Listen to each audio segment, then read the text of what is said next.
चलिए आज उस कहानी को समझते हैं जब भारत सिर्फ जमीन का एक टुकड़ा नहीं बल्कि करोड़ों लोगों का एक साझा सपना बन रहा था।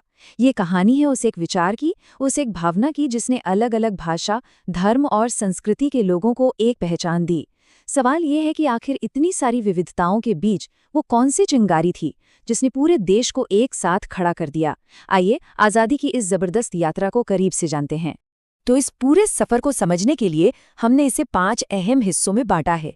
सबसे पहले हम देखेंगे कि राष्ट्रवाद का ये आइडिया आया कहाँ से। फिर बात करेंगे गांधी जी के सत्याग्रह की, जिसने संघर्ष का तरीका ही बदल दिया। इसके बाद असहयोग और सविनय अवज्ञा जैसे बड़े आंदोलनों को समझेंगे और आखिर में जानेंगे कि वो कौन से सांस्कृतिक धागे थे जिन्होंने हमें एक राष्ट्र के तौर पर जोड़ा। तो चलिए शुरू करते हैं। तो सबसे पहला और जरूरी सवाल, आखिर ये राष्ट्रवाद है क्या और भारत के लोगों के लिए इसका मतलब क्या था? क्या ये सिर्फ अंग्रेजों के खिलाफ गुस्सा था या फिर कुछ और? चलिए इसी की तह तक चलते हैं। देखिए, भारत में राष्ट्रवाद का जन्म किसी एक भाषा या नस्ल से नहीं हुआ। इसकी जड़ में था एक साझा दुश्मन, ब्रिटिश हुकूमत। जरा सोचिए, एक किसान, एक मील मजदूर, एक टीचर, इन सबकी अपनी अपनी परेशानियां थीं, लेकिन उन सब का दर्द एक था, गुलामी का दर्द। इसी साझा दर्द और साझा दुश्मन ने उन्हें एक ऐसे धागे में पिरो दिया जिसने पहली बार उन्हें हम भारतीय हैं का एहसास कराया। हाँ, ये सब कुछ अचानक नहीं हुआ। इसकी जमीन बहुत पहले से तैयार हो रही थी। 1857 के संग्राम ने आज़ादी की वो आग जलाई जो कभी बुझी नहीं।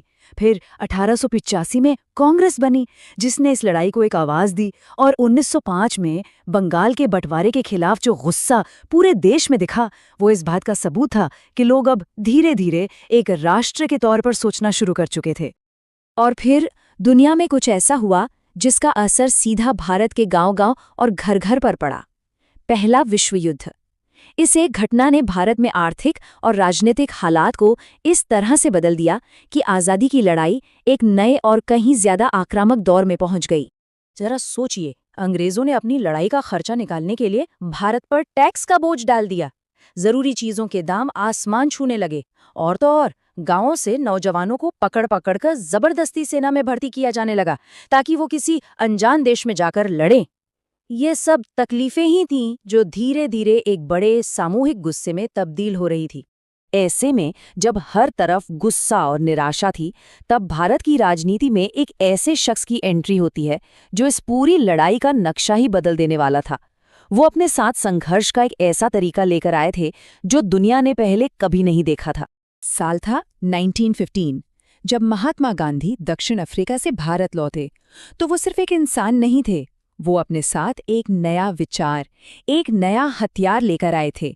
एक ऐसा हथियार जो तोप और बंदूकों से भी ज्यादा ताकतवर था। नाम था सत्याग्रह। तो ये सत्याग्रह था क्या? सीधी सी बात है, ये सच की ताकत थी। गांधी जी का मानना था कि अगर आपकी लड़ाई न्याय और सच के लिए है, तो आपको सामने वाले पर हाथ उठाने की जरूरत नहीं है। आप अहिंसा के रास्ते पर चलकर, सच पर टिके रहकर जालिम के दिल को भी बदल सकते हैं। ये शारीरिक बल के खिलाफ आत्मबल की लड़ाई थी। और गांधी जी ने सिर्फ बातें नहीं की, उन्होंने भारत आते ही अपने इस हथियार को आजमाया भी। 1917 में चंपारण के किसानों के लिए, फिर खेड़ा के किसानों के लिए, और 1918 में अहमदाबाद के मिल मजदूरों के हक के लिए। इन तीनों छोटी छोटी जीतों ने पूरे देश को दिखा दिया कि अहिंसा का ये तरीका कितना असरदार हो सकता है। इन शुरुआती जीतों ने एक बड़े आंदोलन के लिए स्टेज तो सेट कर दिया था, पर आग लगाने वाली चिंगारी वो तो खुद अंग्रेजों ने ही दे दी, एक ऐसे काले कानून के तौर पर जिसने भारतीयों के सब्र का बांध तोड़ दिया। याद है, वर्ल्ड वॉर में भारत ने अंग्रेजों का साथ दिया था। बदले में उम्मीद थी कुछ सुधारों की, कुछ अधिकारों की, पर मिला क्या? 1919 में रॉलेट एक्ट, एक ऐसा कानून जिसने साफ कर दिया कि अंग्रेजी सरकार भारतीयों पर जरा भी भरोसा नहीं करती। मतलब ये तो इंसाफ का खुला मजाक था। ये कानून सरकार को ताकत देता था कि वो किसी भी भारतीय को सिर्फ शक के आधार पर बिना कोई केस चलाए 2 साल के लिए जेल में बंद कर सकती थी। इसीलिए लोगों ने इसे बिना अपील, बिना वकील, बिना दलील वाला काला कानून कहा। गांधी जी ने इसके खिलाफ एक अहिंसक सत्याग्रह की कॉल तो दी और पूरे देश में हड़तालें हुई। लेकिन जब कुछ जगहों पर लोगों का गुस्सा भड़क गया और हिंसा हुई, तो गांधी जी ने फौरन आंदोलन वापस ले लिया। उनके लिए अहिंसा का सिद्धांत किसी भी जीत से ज्यादा जरूरी था। लेकिन अंग्रेजी हुकूमत की क्रूरता का सबसे भयानक चेहरा 13 अप्रैल 1919 को जलियांवाला बाग में दिखा। बैसाखी के दिन हजारों निहत्थे लोग एक शांतिपूर्ण सभा के लिए जमा हुए थे और जनरल डायर ने उन पर बिना किसी चेतावनी के गोलियां चलवा दीं।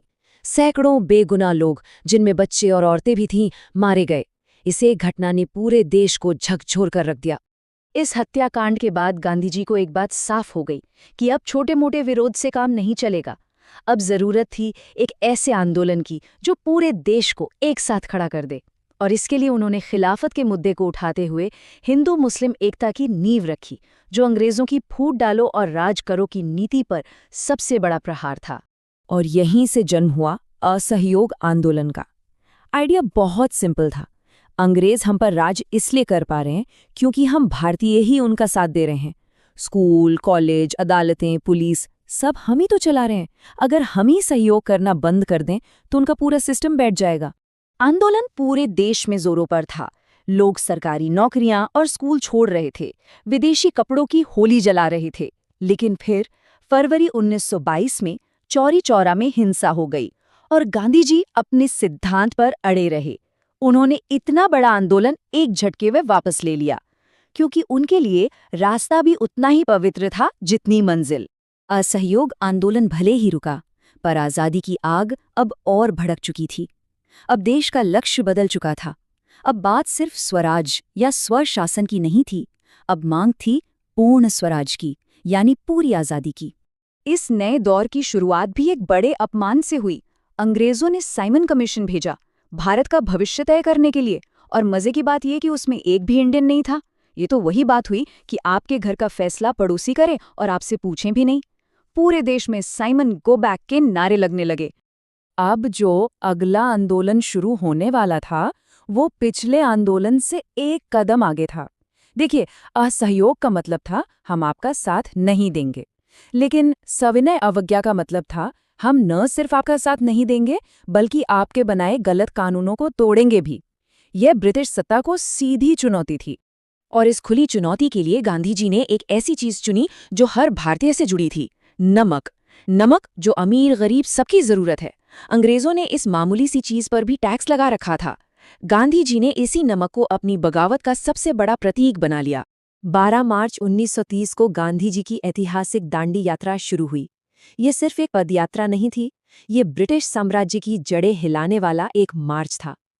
24 दिन बाद जब उन्होंने दांडी के समुद्र तट पर एक मुट्ठी नमक उठाकर कानून तोड़ा, तो उन्होंने पूरे देश को एक शक्तिशाली संदेश दिया, अब हम चुप नहीं बैठेंगे।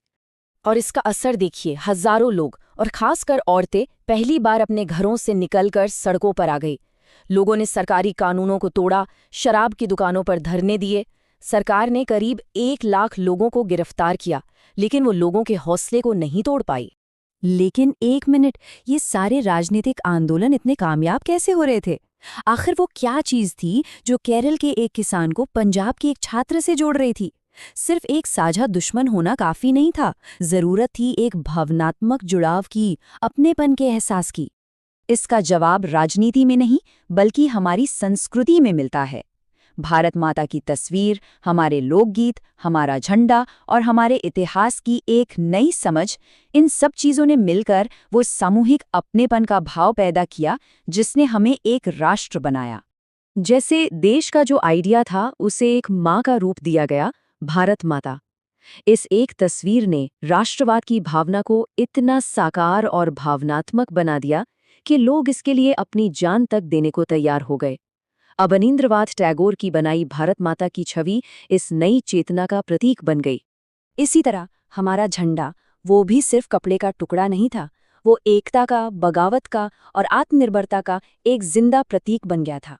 स्वदेशी आंदोलन से लेकर गांधी जी के स्वराज झंडे तक, हर रूप में ये देश की बदलती आकांक्षाओं को दर्शा रहा था। राष्ट्रवादियों को ये भी पता था कि अंग्रेजों ने हमारे इतिहास को तोड़ मरोड़ कर हमें नीचा दिखाने की कोशिश की है।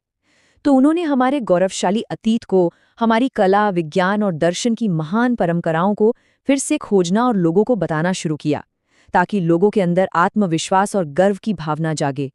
तो आज़ादी की ये पूरी कहानी हमें आज एक बहुत अहम सवाल पर लाकर छोड़ती है।